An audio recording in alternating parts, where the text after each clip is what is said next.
de poder lograr un objetivo de bajar de peso o subir masa muscular, pero también no estando en un papel tan sufrido como era antes, que era como morir de hambre y tener en cuenta que hay una torta, ¿sí? Que un porcentaje se lo lleva la masa muscular, un porcentaje se lo lleva el agua, un porcentaje se lleva la masa residual, el esqueleto, ¿sí? Entonces, de acuerdo a eso, muchas veces observamos, siempre digo a los pacientes, mira, hay porcentaje trabajando con la parte teórica del libro y no subía masa muscular ni subía, no había cambio, entonces me arriesgué a agregarle un poquito más de proteína y de carbohidrato y realmente dio resultado, entonces eso también es importante.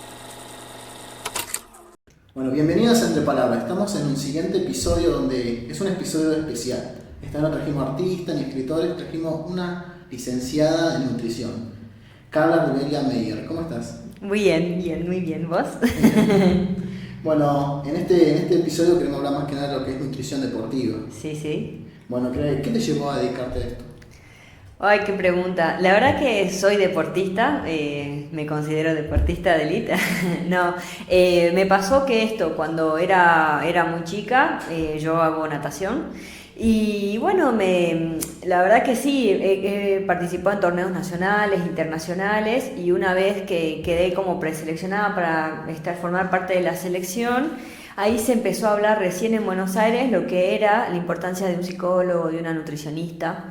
Y bueno, y ahí me llevó a decir, bueno, ahí conocí un poquito más el mundo. Cuando quise volver a Salta, la verdad que no había como ese profesional que acompaña al deportista, sino que era un simple, o sea, nutricionista más clínico, que de acuerdo, no sé, a mi peso y mi talla, me recuerda en esa época que me quedó bastante marcado, como que me catalogó en sobrepeso, hicimos una dieta en déficit, con muy pocas energías.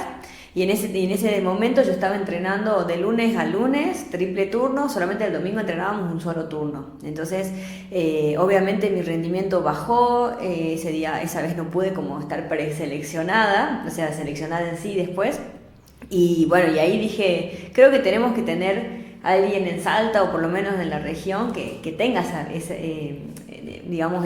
impronta deportiva y que lo haya vivido también. Entonces, ahí donde también al momento de seleccionar a ver qué voy a estudiar, era entre eso, por ahí psicólogo, kinesiólogo, nutricionista, quería estar desde ese lado del deportista acompañándolo, no solamente viviéndolo como experiencia o como deportista, sino también como una herramienta, digamos. ¿Qué papel juega la nutrición en el rendimiento deportivo? Y casi el 100%, creo que todo tiene su 100%, ¿no? Estar muy bien psicológicamente uno va a permitir dar ese 100%, la parte física, la parte, digamos, de propio entrenamiento específico y la parte nutricional. Creo que cada uno tiene su pedacito, pero muchas veces hablaba también con algunos colegas y por ahí dicen, bueno, tenemos un 2% capaz dentro de todo. Y una de las cosas que por ello dije, bueno, por ahí me ponía a calcular un 2% en mi deporte, ¿sí? Yo nado, por ejemplo, 100 metros crawl, que lo puedo llegar a hacer en un minuto, por ejemplo, ¿sí? En donde la campeona nacional por ahí lo hace en 58 y las 8 mejores están dentro entre 58 y un minuto, ¿sí? Entonces estamos hablando de 2 segundos, casi ínfimo. Y a veces ese 2% te puede dejar de ser la número 2 capaz o 1 a ser la número 24, ¿sí? Entonces realmente por ahí a veces si lo tomamos casi un 100%, un 2%, realmente hay una diferencia y es realmente muy importante. No solamente como a nivel deportivo, me parece que también hablamos de nutrición deportiva cuando una persona entrena por lo menos más de 4 veces a la semana, ¿sí? Entonces una persona que por ahí realiza un gimnasio, entrenamientos de CrossFit, ¿bien? Entonces no solamente a veces está compitiendo por tener una marca o por salir primero, segundo o estar en la mejor posición, sino que también tener un mejor rendimiento y no llegar como cansado a un entrenamiento, ¿sí? O sea, ¿quién no por ahí me ha pasado mucho en la consulta que llegan y es como una persona que entrena de 7 a 8 de la mañana y después trabaja todo el día y se siente sin energía, con muchos picoteos, con ganas de, no sé, de comerse la vida y estamos hablando de también una persona que está dedicando mucho tiempo a esa preparación física. Entonces es realmente muy importante poder considerar y darle la importancia que es de poder lograr un objetivo de bajar de peso o subir masa muscular, pero también no estando en un papel tan sufrido como era antes, que era como morir de hambre, y me parece un poco una falta de desconocimiento de lo que es el deporte en sí, ¿no? Como experiencia en el deporte, ¿cómo es la nutrición, el plan alimenticio de una persona de velocidad con una persona de larga distancia o resistencia? Y mira, a nivel, digamos, lo que más va a cambiar significativamente es el aporte de carbohidratos. Si bien en un velocista vamos a tener un aporte de carbohidratos, pero menor, sabiendo de que por ahí, dependiendo del tipo de entrenamiento que está haciendo. O sea, yo en mi caso, por ejemplo, que soy deportista de velocidad, como se llamaría, hay entrenamientos que se trabajan 2, 3, 4 minutos muy intensos, y hay entrenamientos que se trabajan media hora intenso. Entonces ahí sí obviamente va a cambiar sobre todo ese aporte energético, que por ahí un fondista es como que trabaja todos los días, 1 hora, 2 horas a esa intensidad. Entonces obviamente va a haber esa diferencia, pero no quiere decir que algunas veces ese velocista esté comiendo la misma proporción de que ese fondista. Bien, va a depender mucho de qué está, cuál es el entrenamiento. Ahí donde hacemos hincapié los nutricionistas deportivos, de decirme cómo entrenás, porque por ejemplo tenemos, hablando en el caso de la natación, carreras de 50, 100, 200, 1500, pruebas combinadas, ¿sí?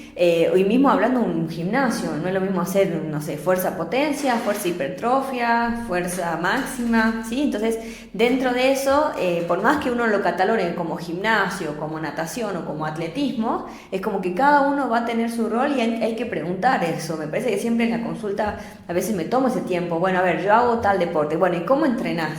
O sea, ¿cuál es tu planificación? ¿Sí? Por ahí muchas veces me gusta trabajar con profes a la par, ¿sí? Pero a veces vienen por recomendación, entonces me tengo que tomar el tiempo para saber y poder tener las mejores estrategias de acuerdo a lo que se está planificando, ¿sí? Entonces siempre hay que buscar eso. ¿Cómo entrenamos? O sea, me parece que también esa es la diferencia, preguntar cómo entrenamos para ver qué alimentación es la más adecuada. Y teniendo en cuenta las personas que no se dedican al alto rendimiento y las personas que se dedican al alto rendimiento, ¿qué porcentaje de grasa es lo óptimo para tener? El porcentaje de grasa, sí. Y por ahí va a depender, si hablamos de grasa corporal, no es lo mismo la grasa que la adiposidad, ¿sí? Una grasa corporal más o menos en un 25 o menos de un 30% vamos a estar bien. Adiposidad quiere decir que es como que es la grasa sin agua, entonces se habla de más o menos de un 5% menos, o sea que eso también veamos siempre cuando vamos a hacer estos estudios de composición, observemos qué nos están midiendo, ¿sí? Si es grasa, si es adiposidad, si es kilogramos, bien, por ahí más que nada en la nutrición deportiva, o sea, cuando hablamos de un porcentaje tenemos que tener en cuenta que hay una torta, ¿sí? Que un porcentaje se lo lleva la masa muscular, un porcentaje se lo lleva el agua, un porcentaje se lleva la masa residual, el esqueleto, ¿sí? Entonces, de acuerdo a eso, muchas veces observamos, siempre digo a los pacientes, hay porcentajes que no se van a modificar, yo no voy a crecer en mi esqueleto, ¿sí? O no voy a crecer en esta masa residual que medimos los antropometristas de 5 componentes.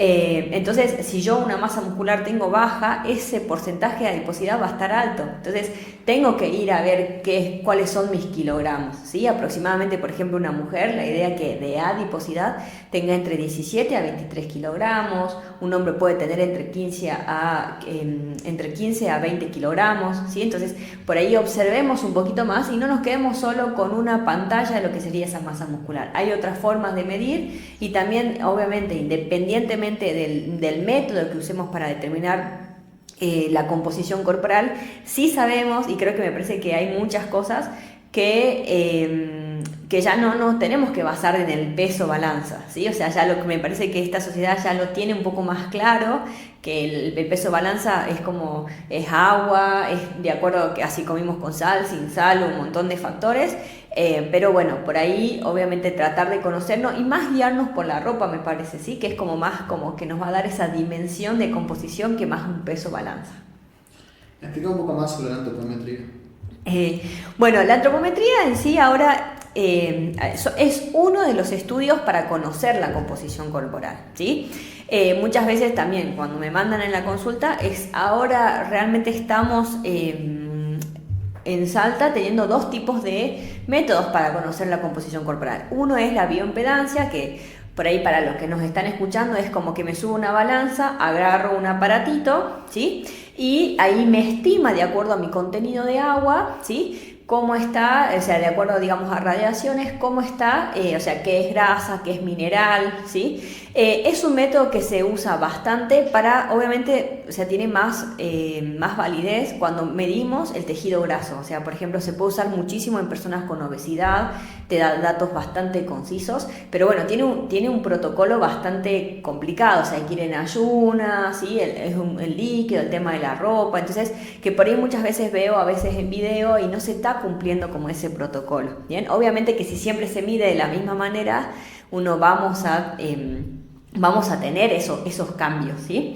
Pero para el deportista el tema de esto no se mide muy bien o no tiene tanta validez midiendo la masa muscular y no nos da tampoco lo que serían los kilogramos de esqueleto, que realmente para el deporte es muy importante poder observar esa relación que uno tiene con el esqueleto y la masa muscular, ¿sí? Porque siempre, digamos que en la antropometría sí medimos esos datos, siempre esta relación es óptima para nosotros apuntar hacia hasta dónde podemos ganar masa muscular, ¿sí? Cada persona tiene un esqueleto diferente y cada deporte o cada actividad tiene un requerimiento o una comparación específica, una referencia específica, perdón. Entonces ahí donde realmente podemos como trabajar un poquito más específicos. Entonces, por ir diferenciando esto, la bioimpedancia es más un método químico, o sea, nos estima de acuerdo a, digamos, a los hidrogeniones que tienen, digamos, nuestros componentes. En cambio, la antropometría es un estudio físico, ¿sí? Que de acuerdo a nuestras dimensiones, porque de hecho nosotros somos antropometristas ISAC, que es una entidad que nos ayuda, digamos, a cumplir un protocolo, o que todos estos antropometristas cumplan el mismo protocolo, cosa que si hoy te medís conmigo, otro día con otro profesional, puedas compararte y saber que estás, digamos, teniendo un mismo dato, ¿bien? Que eso también a veces es muy importante.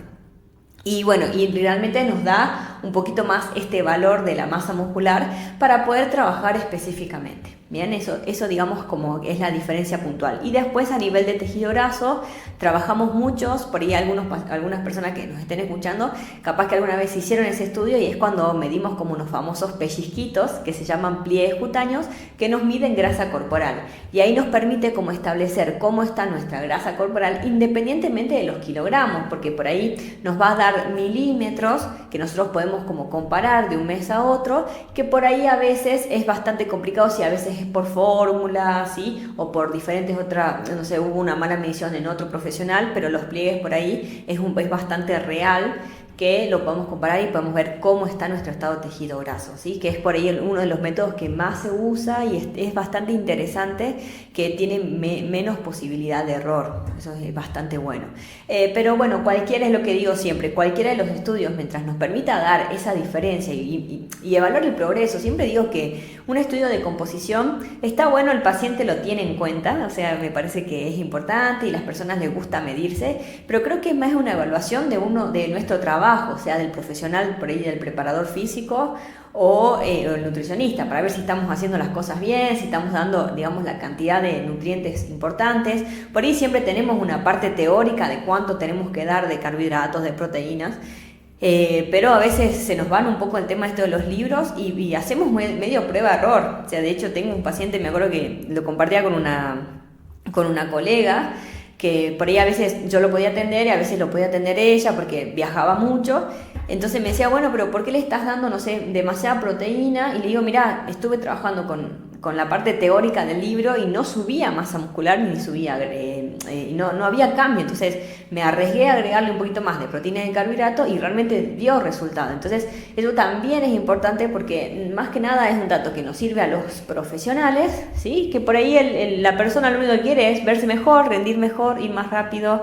Ese es, digamos, el objetivo, que si va rápido, gana o se siente mejor físicamente, va a estar contento, digamos. Eso es importante como para concluir con esto de la antropometría. Me parece que está bueno medirse, ¿sí? Pero es como más nos tendríamos que basar un poco en ver cómo nos estamos sintiendo también y bueno, dejar un poco esos números y esas cosas también como para más trabajar más específico un profesional nada más. ¿Cómo afecta la deshidratación en el rendimiento deportivo? Y afecta, ¿sí? De hecho es como más importante, digamos, el tema del consumo de líquido que consumir el carbohidrato y la proteína, por ejemplo, ¿no? Por ejemplo, hay pacientes que, no sé, a ver, llegan a la consulta y a ver, ¿qué suplemento me vas a dar? Y por ahí capaz que no estamos ni tomando agua. Siempre digo, el agua es el componente principal, somos más del 70% de agua. Y todas las funciones ocurren mediante el agua. O sea, un músculo no puede funcionar si no tiene agua, o sea, no puede absorber energía, no puede absorber proteínas, no puede absorber aminoácidos. Entonces, ahí donde cumple un rol fundamental, no quiere decir que el otro no sea importante, pero si no tenemos agua, realmente lo otro no va a estar dando ese resultado que necesitamos. Aproximadamente se estima, la verdad que no hay como un parámetro fundamental de cuánto líquido tenemos que tomar, que eso también, o sea, si bien tenemos una recomendación de entre 2 a 3 litros de agua por día, pero eso va a cambiar de acuerdo al clima, a la intensidad, ¿sí? Me ha pasado que, por ejemplo, yo he trabajado en clubes de fútbol y deportistas, o sea, en un partido de fútbol 2 litros de agua era absolutamente nada, ¿sí? Entonces ahí es donde tenemos que obviamente ver esa estrategia de ver cuánto líquido tenemos que consumir y ahí existen otros métodos, pero aproximadamente después de perder, más o menos si uno compara si se pesa por ejemplo antes de un partido o antes de ese ejercicio y se pesa apenas termina ese entrenamiento, ese partido o lo que haya hecho a nivel de ejercicio, si ha perdido más de un 2%, quiere decir que ya ha perdido su rendimiento.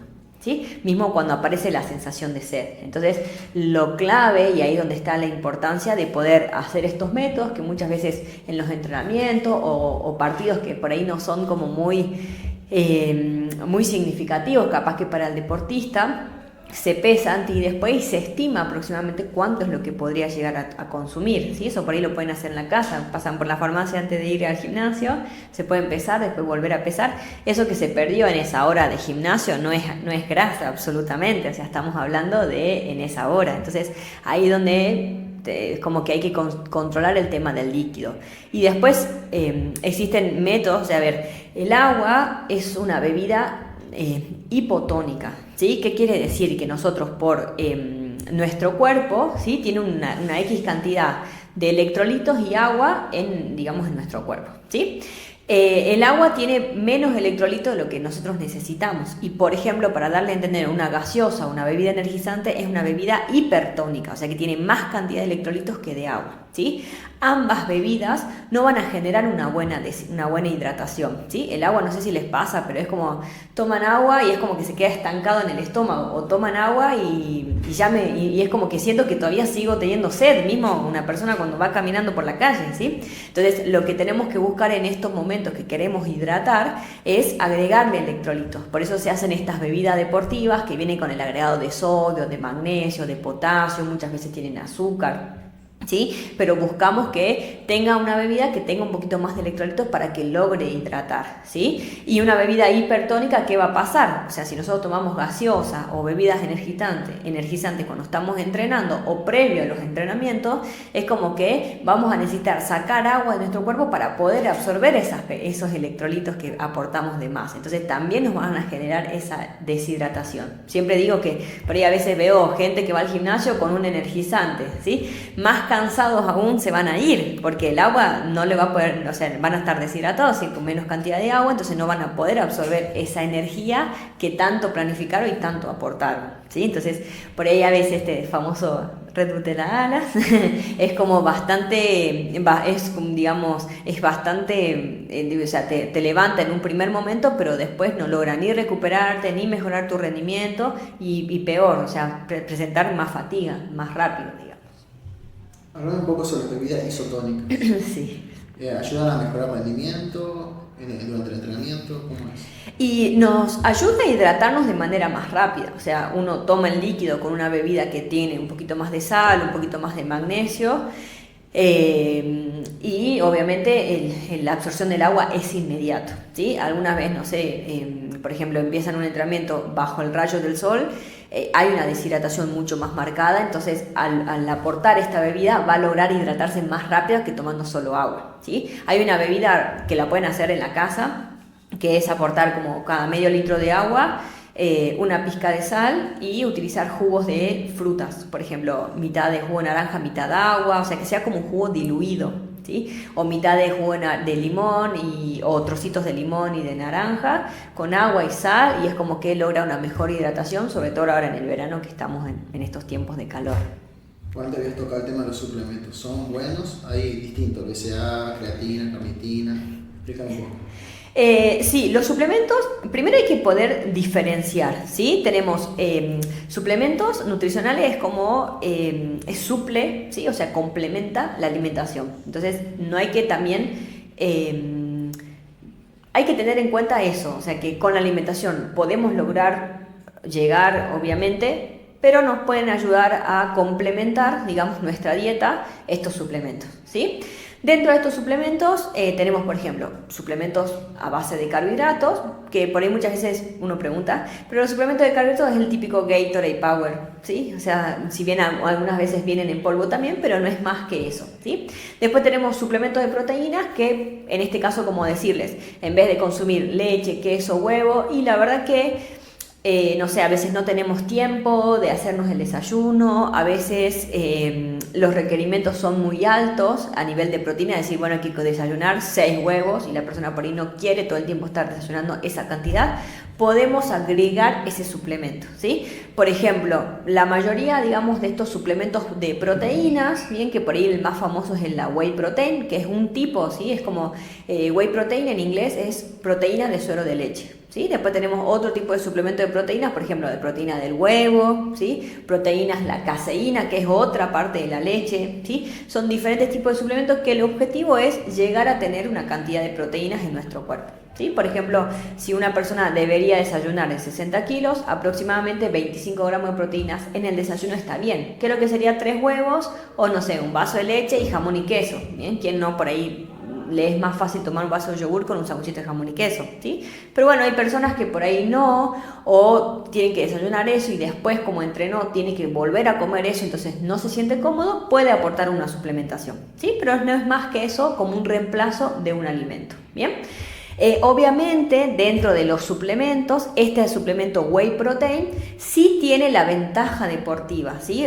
¿Cuál es la cualidad? Su cantidad de aminoácidos que ayuda, digamos, el perfil que tiene. O sea, la leche, de hecho, es como uno de los mejores alimentos a nivel de perfil de aminoácidos que componen esa proteína, que hacen que mejoren ese desarrollo muscular, ¿sí? Que, por ejemplo, esa proteína de suero de leche lo va a tener como beneficio, pero no una proteína del huevo, por ejemplo, ¿sí? Entonces ahí sí donde después es como que está en este auge de que la proteína de suero de leche, o sea, si vas al gimnasio la tenés que consumir, ¿sí? Pero no quiere decir que con los alimentos no lleguemos a tener esos requerimientos, ¿bien? Y después tenemos, bueno, vienen suplementos de grasas también, pero por ahí, a ver, nadie quiere aumentar su requerimiento de grasas, ¿bien? Por ahí vienen omegas y estas cosas que a veces en algunos casos de inmunidad lo podemos, digamos, aportar. Y después tenemos otra rama de suplementos que se llaman ayudas ergogénicas, ¿sí? Estos sí ya son suplementos que nos mejoran el rendimiento, ¿bien? Ahí donde entra un poco esto, la creatina, en realidad los aminoácidos, o sea, el BCAA, sí, pero bueno, ya no tiene toda esa evidencia científica que lo ha tenido hace algunos años. Entran también, por ejemplo, bueno, la glutamina, betalanina, son todos, digamos, aminoácidos específicos que a veces se los da para una función específica, ¿sí? La cafeína también. De hecho, por ejemplo, hasta hace bastantes años, pero al principio, tanto la creatina como la cafeína se lo tomaba como una sustancia doping, ¿bien?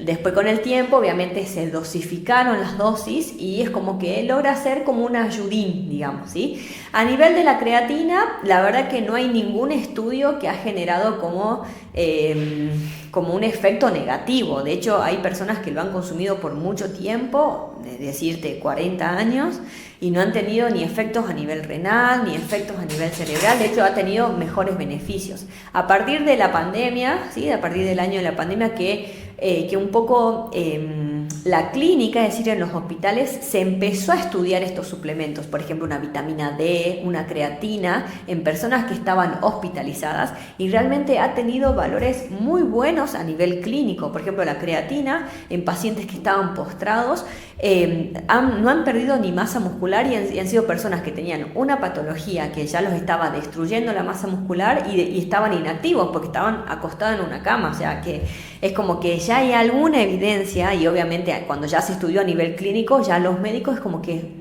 suele ser más aceptable, ¿sí? Como ya un laboratorio lo puede llegar a estudiar y ellos se basan más en ese tipo de estudios, es como que ya se logra, digamos, que haya más aceptación por esa parte. Pero la creatina en el deporte se ha usado siempre, y mismo se ha usado en personas que han tenido que han hecho gimnasio un montón de tiempo.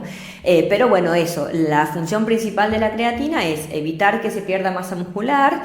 Si estamos en un periodo de inactividad o un entrenamiento de mucha alta intensidad, le evita que la pierda, aumenta, digamos, como es también una sustancia energética, nos da a nivel más rendimiento, ¿sí? Y por ejemplo, no sé, en algunos deportes, como retiene agua, evita la deshidratación. Por ejemplo, en deportes que tienen que estar, no sé, 8 horas compitiendo, no sé, un montañismo, nos viene muy bien que evite la deshidratación de manera más rápida, ¿sí? Entonces, se puede realmente usar, obviamente siempre observando la persona que es, porque a veces entrena 2 veces a la semana o 3 veces a la semana, y capaz que no es necesario principalmente una creatina. No es que no le va a hacer efecto, pero podemos llegar a como hablarlo, y siempre digo con el paciente, hay que ver el precio, si tiene ganas de consumirlo o no. No va a ser obligatorio, pero sabemos y estamos poniendo sobre la mesa que ha tenido beneficios muy buenos, ¿sí? Muy, muy buenos.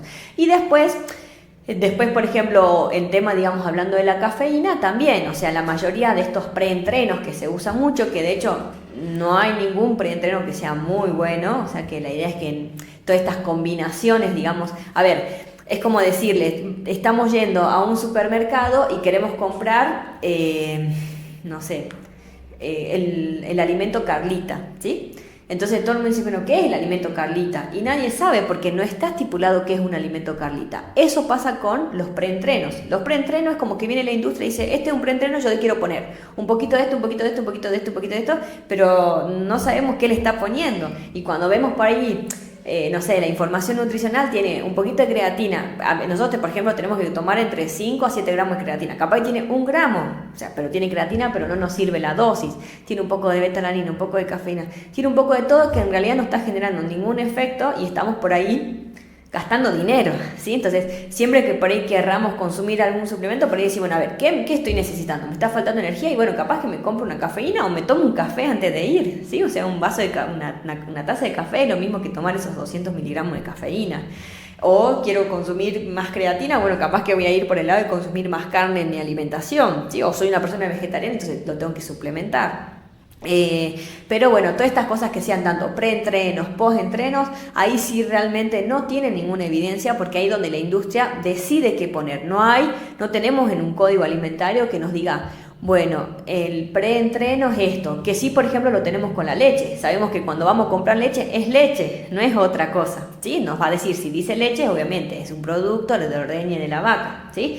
Pero si es un preentreno, la industria puede poner lo que sea. A veces puede ser buena, no he visto por ahora en mi carrera, no he visto ningún preentreno que realmente tenga las dosis que tengan que tener como un estimulante, ni un postentreno igual, ¿sí? Entonces, veamos eso, o sea, ¿están buenos los suplementos? Si obviamente están, digamos, prescriptos por un profesional, que haya por ahí preguntado cuál es su rutina, si es realmente necesario o no, si con la alimentación llega a cubrir sus requerimientos o no, y de ahí, digamos, poder después ir a ver qué marcas o qué tipo de suplementos va a poder, digamos, consumir o adquirir la persona.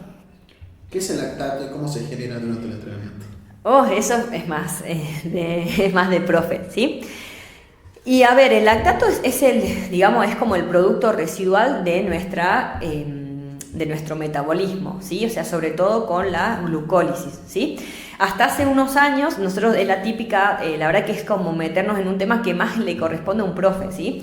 Pero tener en cuenta esto, antes se diferenciaba el entrenamiento entre aeróbico y anaeróbico, ¿no? Entonces, y me acuerdo que tenía un profe, un crack, Jorge Roy, la verdad, pero esto me decía, a ver, es imposible que cualquier célula es como que lleve a cabo un ejercicio, la cosa, o lo que sea, el mismo vivir sin oxígeno, o sea, no podemos vivir sin oxígeno, ¿sí? O sea, no podemos decir, estamos haciendo un ejercicio sin oxígeno o con oxígeno, o sea, ya de antemano, teniendo en cuenta de que ahí esa fisiología no está bien planteada. Entonces, ahí es donde empezamos a surgir que en realidad en nuestra sangre, cuando hacíamos estos estudios, no teníamos ese famoso ácido láctico, ¿sí? Sino que lo que observábamos era el lactato, ¿sí? Que era este producto de desecho, el producto de la glicólisis. Se va a generar cuando hay un deporte de alta intensidad, cuando hay un entrenamiento de alta intensidad, o sea, por el solo hecho de nosotros quemar esas calorías o quemar azúcares y grasas va a generar este lactato, que bueno, obviamente tenemos un límite, ahí es donde se presenta esto, la fatiga, hasta que aparece como un dolor de piernas como característico, que es como una acumulación de lactatos. Entonces, bueno, por ejemplo, hay muchos suplementos que logran sacar ese lactato más rápido, haciendo que ese deportista entrene aún más, o sea, está llegando a su límite y aún más entrene, ¿sí? Es normal, de hecho, se tiene que formar lactato para que realmente haya cambios en nuestro cuerpo, ¿sí? O sea, tenemos que trabajar hasta ese fin para que realmente digamos, bueno, mejoramos nuestro rendimiento, mejoramos nuestra fuerza, ¿sí? Es como ir y entrenar y no sentir absolutamente nada. Por ahí una suplementación o una alimentación de nutrición deportiva, por ahí no va a ser tanto ese resultado. ¿Cómo afecta a la hidratación el lactato? Y en realidad, a ver, es como rendimiento deportivo, o sea, el lactato se va a generar en sangre y por ahí, digamos, ese producto de desecho también se llaman hidrogeniones, ¿sí? Y ahí es donde utilizas el hidrogenión, se puede eliminar por agua, se puede eliminar por respiración, entonces es importante que tengamos todas esas vías para poder eliminarlo, o sea, si eso está todo el tiempo en constancia, un lactato, o estamos en un medio, por ejemplo, ácido, todo el tiempo y realmente nunca vamos a lograr ese periodo de recuperación y ahí donde pueden presentarse lesiones, donde pueden presentarse, no sé, un pico de estrés digamos, en la persona o en el deportista, ¿sí? O sea que está bueno, pero tenemos la idea, digamos, del lactato en el deporte es tratar de decir, bueno, sí, vamos a tener un lactato, pero en corto tiempo lo tenemos que eliminar. Ahí donde estamos teniendo en cuenta de que sí se está, obviamente, habiendo una buena planificación en la alimentación como en el entrenamiento. Llevando a preguntar a la gente, ¿varía la importancia de la ventana anabólica según el tipo de ejercicio, resistencia versus fuerza? No varía el tiempo, pero sí los requerimientos. Por ejemplo, podemos estar hablando de una persona que por ahí se diferencia uno cuando entrena como potencia, fuerza, sí hay más ruptura de fibras musculares, entonces por ahí se va a atenuar un poco más a cubrir ese valor proteico, que por ahí cuando es un deporte de resistencia en un ambiente llano, porque por ahí yo digo resistencia y se van a subir un cerro y obviamente va a haber una ruptura muscular, pero si es más llano, por ahí va a predominar el aporte de carbohidratos, ¿sí? Esa, digamos, es la diferencia, pero pasa que la ventana metabólica hablamos de nivel sistemas hormonales, que el cuerpo es como que cuando está entrenando, ya sea fuerza, potencia, resistencia, por ahí lo asocia como que es no lo mismo, pero bueno, asocia de acuerdo a las fibras musculares, ¿sí? Entonces el tiempo sí va a ser igual, lo que va a cambiar es el requerimiento que va a pedir por ese tipo de entrenamiento que ha realizado. Una de las últimas preguntas, ¿qué alimentos recomiendas antes y durante de la competencia? Bueno, antes y durante, cuando es competencia, lo que quiero que por ahí quede claro, uno en una competencia quiere ganar, ¿sí? Entonces, es como que esta estrategia de que hablábamos un poco de la dieta keto, no va a estar como incluido, porque el nutriente principal, que es más rápido, es el carbohidrato, ¿sí? Como de que podemos tener asociados a grasas, sí, porque por ejemplo, no sé, en esto que les decía, un montañismo, me gusta mucho planificar las carreras estas de running, de trail running, que llevan, no sé, 6 horas, 8 horas, que por ahí sí vamos a tener estrategias de tener grasas para que el cuerpo entienda de que en ese momento tiene que utilizar más grasas que carbohidratos, porque tiene 8 horas que resistir, ¿sí? Ahora, un carbohidrato en un rendimiento deportivo es fundamental porque nos va a dar, digamos, esa velocidad. ¿Cuál es el requerimiento fundamental? Por ejemplo, antes, dependiendo de lo que se haya comido previamente, pero, y por ejemplo, hablando de un partido de fútbol, por lo menos 30 a 60 gramos de carbohidrato va a estar bien. A veces, hablando de maratón también, unos 30 gramos como para empezar, digamos, esa carrera, como diciéndole, bueno, anda por los carbohidratos, que necesitamos ir a una velocidad muy buena, como crucero digo yo. 30 gramos de carbohidrato, por ejemplo, es esto, un Gatorade, un Power, puede ser un gel, que a veces vienen en estas versiones industriales, puede ser 6 gomitas, un puñado de pasas de uva, puede ser también una fruta, ¿sí?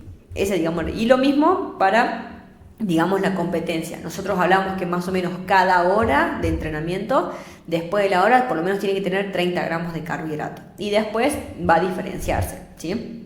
A mí me pasa en mi deporte que solamente compito 1 minuto, no es que compito 30 minutos, sí tengo un aporte antes y después, o sea, no puedo consumir durante. Entonces, por ahí antes va a ser lo que va a predominar este aporte de carbohidratos, ¿sí? Pero aproximadamente en eso nos recordemos como esos 30 gramos que tenemos que siempre tener si hablamos de competencia, ¿sí? Si vamos un día a jugar al fútbol con amigos, 1 hora, por ahí capaz que con agua vamos a estar bien o mantenernos hidratados, ¿sí? De ahora, si ese partido es la final con mis amigos porque estamos jugando el torneo, y bueno, estaría bueno sumar un Gatorade porque nos va a permitir, digamos, ya de antemano evitar que perdamos nuestro rendimiento.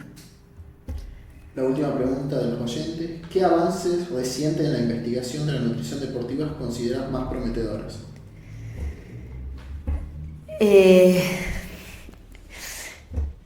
El avance es como fundamental, me parece que es el conocimiento, ¿sí? Si bien existen más técnicas para poder medir mejor la masa muscular, mejor, hay unos parches, por ejemplo, para medir la hidratación, que por ahí a veces en clubes como más importantes pueden llegar a tener. Yo por ahí tengo para medir cuál es la densidad urinaria e ir trabajando específicos, pero creo que, no sé, en una escuelita de fútbol o en una escuelita de básquet o en un gimnasio, no muchas veces tenemos esos aparatos, y que tranquilamente con una balanza, que creo que lo tenemos en cualquier farmacia o en cualquier casa, podemos observar cómo está nuestro estado de hidratación tranquilamente, o observando cómo cuando vamos a hacer pis, cómo está nuestro color de orina, digamos, ¿sí? Es como importante poder llegar a tener ese conocimiento y trasladarlo a la persona. Estos espacios de podcast, de estar en la tele, de estar en el consultorio, de poder tener como charlas educativas, es muy importante, y que el profesional en este último tiempo como nutricionista hemos llegado hacia esos lugares, a colegio, a instituciones, a la televisión. Entonces creo que es lo más importante, poder saber comunicar eso que antes era como un cuco, ¿no? Era como, no, se veía en el Barcelona, o era Boca River, no sé, deportistas solamente, no sé, bueno, en Estados Unidos, acá en Salta era imposible. Y por ahí hace poco me hablaron de un club de Honduras, por ejemplo, que nada, en Salta se trabajaba por ahí mucho mejor, o teníamos más este rol profesional a nivel de la nutrición que por ahí en otros países, que a veces creemos que en otros países es como mucho mejor. Entonces me parece que el avance es poder comunicar y poder llevarlo hacia la sociedad, que sea esto, que sea un concepto simple, y que tampoco tengamos que estar como, bueno, es muy extraterrestre o no se puede entender nada porque no lo puedo hacer. Hablamos de hacer una bebida deportiva con cosas que tenemos en casa, agua, sal y limón. O sea, no estamos hablando del super suplemento que viene de Estados Unidos y no sé qué, o de consumir, digamos, un alimento que tenga, no sé, leche chocolatada con una barrita de cereal. Va a ser mucho mejor que tomar un té con pan después del entrenamiento de un niño que acaba de entrenar 2 horas en fútbol, ¿sí? Entonces, me parece que ese es como el avance fundamental, y que por ahí Salta hoy en día tiene excelentes profesionales y excelentes profesionales en el deporte que se están dedicando y están estudiando muchísimo para poder llegar a todo tipo de población. ¿Qué opinas del desayuno intermitente en deportistas? El ayuno intermitente. También lo mismo como el objetivo de la dieta keto, ¿sí? Tiene un poco ese rol de como hacer un déficit energético, pero bueno, todo tiene que estar como organizado, ¿sí? El ayuno intermitente lo que busca es que en periodos de tiempo no se consuma alimentos como para ayudar a las células que estén como en esto, como que esté como un poco en estrés, como lo que hace un poco el ejercicio, estresar al cuerpo para generar una adaptación, ¿sí? Ese es el objetivo. Eso lo podemos hacer restringiendo calorías, no comiendo en un periodo de tiempo, haciendo una dieta por ahí más keto, o sea, diferentes estrategias que va a depender un poco de la persona y su rutina, ¿bien? Por ahí lo que más ha tenido evidencia y es como lo más saludable es tratar de tener por lo menos un ayuno de 12 horas en una persona que, por ejemplo, no sé, coma o cene a las 9 de la noche y haga el desayuno a las 9 de la mañana. O sea, no es obligatorio que digamos, bueno, hay que hacer un ayuno de 7 días que hace hoy, o creo que hoy, leí un artículo de personas que han hecho ayunos 7 días que eran deportistas. No es obligatorio, pero sí, por ejemplo, tener esto de las 12 horas realmente va a generar un cambio a nivel digestivo, uno se va a sentir mejor, va a tener un mejor descanso, ¿sí? En esta población argentina, sobre todo, y Salta, es como que cenamos mucho, entonces ya mismo cambiando esa cena, haciendo como una merienda más temprano o una cena más temprano, va a generar esos beneficios, ya sea a nivel metabólico, a nivel de peso, ¿sí? Controlando esos periodos de ansiedad, o sea, ese desayuno está bueno. Después, si queremos evolucionar a un desayuno de 16, a un ayuno, perdón, de 16 horas, de 24, de 7 días, por ahí obviamente tiene que estar como seguido por un profesional y saber cuál es la rutina de cada uno. El ayuno funciona si nosotros en ese momento donde no estamos ingiriendo comida, estamos en un momento, siempre digo como de paz interior o un momento de tranquilidad, porque cuando nosotros estamos tranquilos o estamos descansando, hay que imaginarse cuando nos vamos a dormir, el cuerpo sí utiliza las grasas como para dar nuestra fuente de energía. Ahora, si somos una persona que a la mañana me levanto y tengo mis hijos que tienen que llegar al colegio, que tengo que ir, que el tráfico, que reñido con esto, que el trabajo me es un estrés y tengo que estar de un lado para el otro, y ahí lo que estoy consumiendo es carbohidrato, que si no hice una ingesta me va a romper mi masa muscular para dar energía. Entonces ahí ese ayuno no está bien planificado de acuerdo a la rutina que tiene el paciente. Lo podemos hacer un domingo, me levanto, tomo unos mates, estoy en el sol, tranquila, con mi pasto, todas las cosas relajadas, perfecto, pero no un día que realmente tengamos como mucho estrés. O, no sé, entrenemos 3 veces en el día, o sea, ahí donde también no va a estar como no va a ser una buena vía y lo que vamos a hacer es perder esa masa muscular y a la larga hacer algún efecto rebote o generar más picoteos, más ansiedad, que es lo que por ahí no buscamos cuando está bien organizado, ya sea un ayuno intermitente, una dieta cetogénica o una dieta con carbohidratos. ¿Qué errores comunes ves en deportistas aficionados? La sobreinformación, me parece. La típica como inician el gimnasio o empiezan el gimnasio, obviamente se ven mejor. Hacen alguna dieta que se ve en internet, que la verdad que siempre digo, no es culpa de los deportistas, sino que creo que los profesionales no estamos en los lugares donde tenemos que estar. Por ahí le dan como mucha atención a ese profesional, o sea, el profesor de educación física, que por ahí que él hizo tal cosa o a un compañero que hizo tal cosa y está haciendo, que al principio por ahí le funciona, o sea, una persona que todos los días desayuna un té con pan, o a veces se saltea la merienda y come un montón, le dice, che, no, mira, desayuná, ponele huevo a tu desayuno, come más verduras, a la noche come más liviano, y se empieza a sentir mejor, pero bueno, después de ahí es donde dice, che, pero bajé y me estanqué, ¿sí? Es la típica, y sí, porque no está adaptado esa alimentación a lo que te está sucediendo hoy en día. Entonces, ahí donde por ahí vienen al profesional, capaz que con un montón de suplementos, con un montón de dietas que le dijeron, que hizo, que no hizo, y es como que decimos, no, mira, te explicamos, esto de carbohidratos, esto de proteína, tenés que comer esto y esto y esto, y este es tu requerimiento, ¿sí? Y ahí donde por ahí se empiezan a familiarizar. En esto por ahí hacer hincapié de que está bueno que el profesional que educación física por ahí indique o recomiende, me parece que a veces tienen esas herramientas para recomendar, pero a veces puede generar otros trastornos, ¿sí? Me ha pasado también decir, no, bueno, pero esto no, porque me dijeron que no, o estas cosas de ya la extremidad, que eso ahí no está bueno, ¿sí? Entonces, en ese sentido es como que digo, bueno, cada uno por ahí con su rol, me parece, y poder también como acercarnos, así como siempre digo, el verdadero agente de salud o el agente, el que realmente nos va a fomentar la salud es el profesional de educación física, no es el médico, ¿bien? Entonces, tenerlo en cuenta de que ellos cumplen un rol fundamental porque están todos los días con ese deportista o todos los días con esa persona aficionada, entonces poder también saber comunicar y saber derivar en el momento que se tenga que derivar, eso es lo importante. ¿Qué snacks saludables recomiendas? Y snacks saludables, la típica, la fruta. O sea, me parece que mucha gente me dice, no, pero la banana se me pone fea, o no, que es re complicado. Nada, aconsejarlos de que traten de tener un tapercito, que corten la fruta, se lo lleven y es fundamental. La idea es que también cada vez que uno piensa en un snack, tenemos que pensar en estos alimentos, fuente de proteínas y carbohidratos, ¿bien? No es que está mal la fruta, pero ¿qué pasa? La fruta, como una barrita de cereal o estos alimentos que tienen carbohidrato como un turrón, están buenos, pero no nos generan saciedad. Entonces uno come, ¿no les pasó que, por ejemplo, desayunaron pancito y a la media hora galletitas, porque tengo hambre, ¿sí? Entonces ahí donde es como que es importante comer ese aporte de carbohidrato, pero que esté asociado a proteína. Entonces, por ejemplo, la típica, un yogur con cereales, un yogur con fruta, por ahí puede ser un yogur con frutos secos, ¿bien? O complementar, no sé, un sanguchito de jamón y queso, ¿sí? O queso con galletitas, ¿bien? O sea, tener ese aporte de proteína como el queso, el yogur, la leche, el jamón, ¿sí? El huevo, que muchas veces ahora está de moda como el panquequito de avena o las galletitas de avena y huevo y manzana, ¿sí? Que combinan estas cosas, ¿sí? La proteína, ese carbohidrato, que en este caso es más saludable, una avena, una harina integral, una galleta de arroz, por su poder de saciedad que tiene, que una harina blanca, por ejemplo, una tortilla.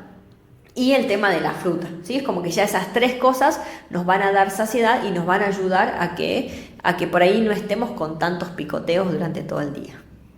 Y ahora teniendo en cuenta, cuando las mujeres quedan embarazadas, ¿cómo cambia su dieta y su alto rendimiento? Y queda embarazada. En ese momento, para mantener su salud, ¿cómo en el bebé? Cambia, o sea, ella antes era como un mito, como tenía que comer por dos.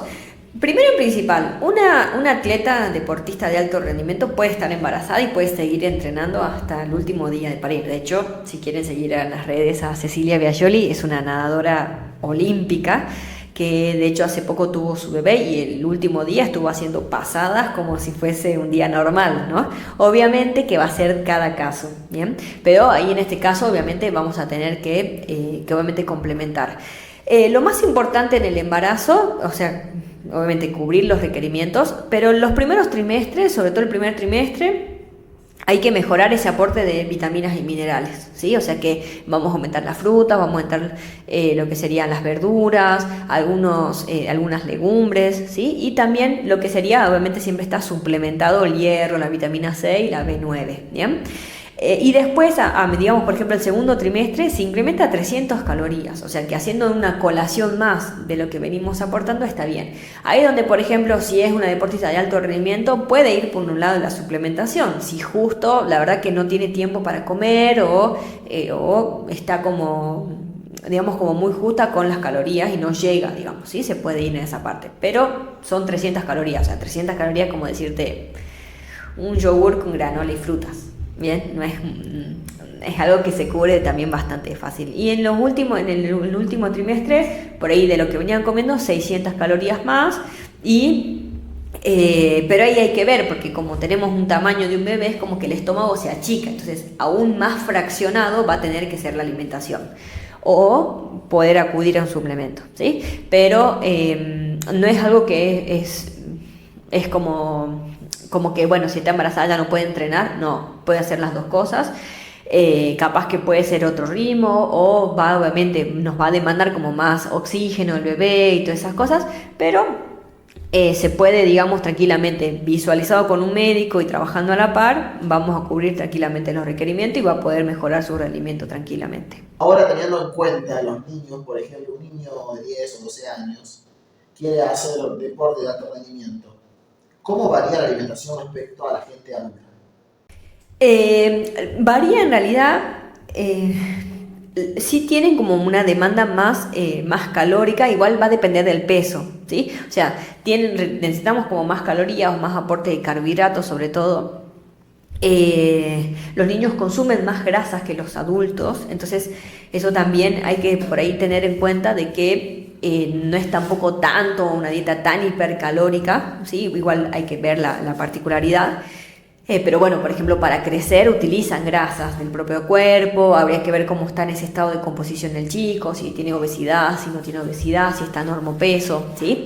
Pero lo que se hace por ahí en los chicos es tener una dieta muy fraccionada, ¿sí? Porque a veces tienen periodos de juegos toda la tarde, entonces tratar de que obviamente cuidar y controlar esa alimentación, y si está entrenando, obviamente tener esta misma recomendación de 30 gramos de carbohidratos, por ahí antes, durante y después tener como una colación.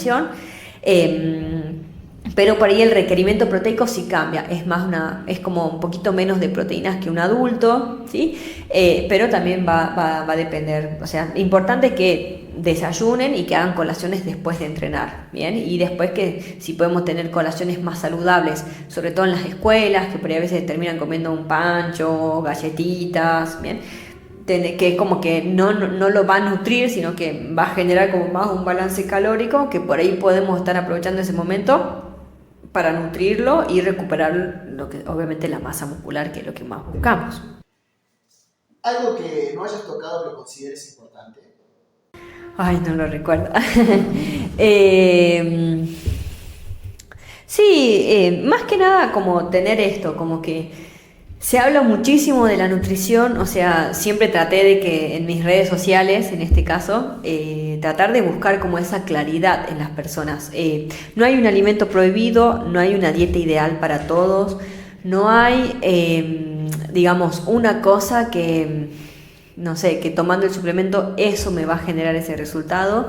Cada uno tiene su particularidad, su rutina, sus culturas, o sea, no nos olvidemos que por ahí la nutrición o la alimentación sobre todo es cultural, o sea, ¿quién nos sale a comer con alguien y es como que dice, ¿qué vamos a comer? Entonces, no nos olvidemos de que del otro lado hay una persona sociable, ¿sí? Que si es como que estamos, no, pero estoy a dieta y no tengo que comer esto o sí lo otro, o también por ahí poder facilitar tener alimentos saludables. O sea, por ahí hablando no muy lejos, pero hasta hace unos años ibas a una confitería y ninguna opción era como descabellado pedirte una opción con huevos. Ahora vos vas a cualquier confitería y promos con huevos, con palta, con ensalada de fruta, con yogur.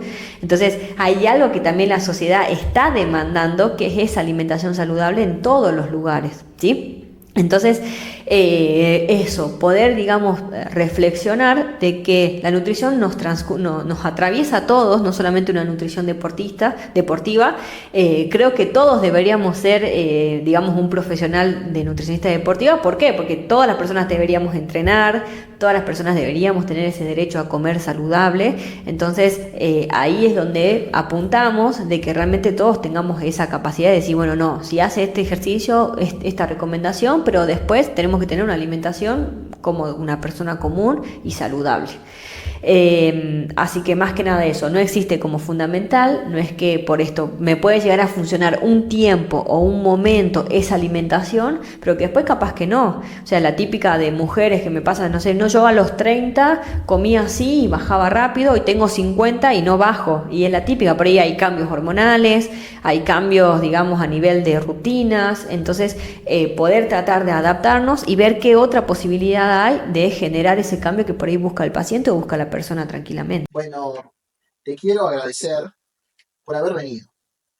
Y quiero decirle a la gente que se suscriba, que comente. Sí, cualquier cosa nos dejan en las redes, ¿sí? O sea, no hay problema, podemos hacer una segunda parte. No, bueno, para invitarlos a seguirnos. En mi caso, bueno, mi Instagram es nutrite-saludable. Digamos, tengo un emprendimiento de comidas saludables. El fin principal es esto, poder como ayudar a las personas a cubrir esa demanda de desayunos y meriendas que muchas veces terminamos en ese té con pan o ni lo hacemos. Entonces busqué eso, digamos, poder esto, cuando me ponen la excusa como, bueno, pero no tengo tiempo de hacerlo, acá estamos, te lo podemos solucionar. Es importante que son comidas como fundamentales, entonces por ahí también, nada, obviamente mi Instagram lleva un poquito a eso, pero también tenemos muchos tips nutricionales, hablamos de la suplementación, un poco este consumo de las proteínas, del carbohidrato, y bueno, cualquier duda nos dejan ahí, obviamente podemos tener una segunda parte o bueno, nos mandamos mensajitos en el Instagram. Bueno, muchas gracias. Bueno, quiero irme que me des 5 consejos nutricionales ante una competencia, ¿no? 5 consejos. Bueno, bajar ese consumo de grasas. No es momento de decir, bueno, ahí vamos a comer papas fritas, ni tampoco tantos frutos secos, porque generan mucho tiempo de digestión. No descuidar la hidratación, ¿sí? O sea, tener siempre la botellita de agua. Si podemos tener una bebida isotónica, mucho mejor. También obviamente dependiendo del clima. No colgarnos con esto del aporte de carbohidrato y planificarlos, ¿sí? Por esto a veces, no sé, nos vamos a competir a otro lado con el equipo y es como que los profes ni planificaron llevar fruta, ni planificaron llevar turrones, ni nada por el estilo. Bueno, que el deportista se haga responsable de eso, de siempre tener como colaciones, porque uno nunca sabe en dónde va a estar, dónde va a parar y a dónde está, digamos, descansando, ¿sí? Bueno, bajar también un poco la cantidad de proteínas, pero no olvidarlas, ¿bien? O sea, no decir, bueno, desayuno con 4 huevos, pero sí tener en cuenta por lo menos 2 o esto, reemplazarlo con un vaso de leche y una porción de queso, porque van a hacer a esa recuperación. Y por más que sean consejos para previo, también planificar ese post, ¿sí? Porque hablábamos de esta famosa ventana metabólica, que si es en una competencia, que muchas veces hay periodos, no sé, partidos que juegan a la mañana, a la tarde, al otro día, esas 2 horas nos van a ser fundamental de poder aportar. ¿Quién no pasó que fue a un torneo y es como que salieron de los partidos y hasta que llegaron al hotel, vieron que iban a comer, a qué hora ya pasaron 2-3 horas y ahí donde perdimos ese periodo de recuperación tan importante? Entonces, no solamente tener en cuenta previo todas esas recomendaciones, sino que planificar qué va a pasar después o durante, ¿sí? O sea, esto también de ese aporte de energía. 5. Esos 5.